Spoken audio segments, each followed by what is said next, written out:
ভাই, বিশেষজ্ঞরা বলে যে ফল আর দুধ একসঙ্গে খাওয়া যায় না, মানে তুমি ফল খেলে দুধ না খাওয়াই ভালো। কিন্তু ভাই ব্যতিক্রমী ফল হচ্ছে আম।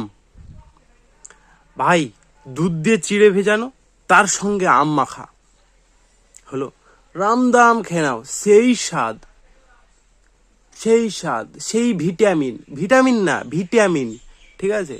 ওরে বাপরে, বলেই বোঝানো যাবে না। ওর তুমি ফর্মুলাই তুমি ভাঙতেই পারবে না, এমন ভিটামিন থাকে ওতে। তারপরে ভাই, সকালবেলায় ভেজা ভাত। ভেজা ভাত মানে বাসি ভাত, বাসি ভাত, ঠিক আছে? বাসি ভাতের মধ্যে তোমার পানি, পেঁয়াজ, লঙ্কা সব মাখা, তার সঙ্গে দুটো তুমি পাখা আম কেটে নাও, চটকে একদম খেয়ে নাও। ভিটামিনের শেষ নাই। দুধের মধ্যে তুমি একদম কি বলবো, এখন যেহেতু আমের সিজন, গোল আলু বলবো না, তুমি আমের মতো টকটকে হয়ে যাবে, এত ভিটামিন। তাই ট্রাই করে দেখো একবার।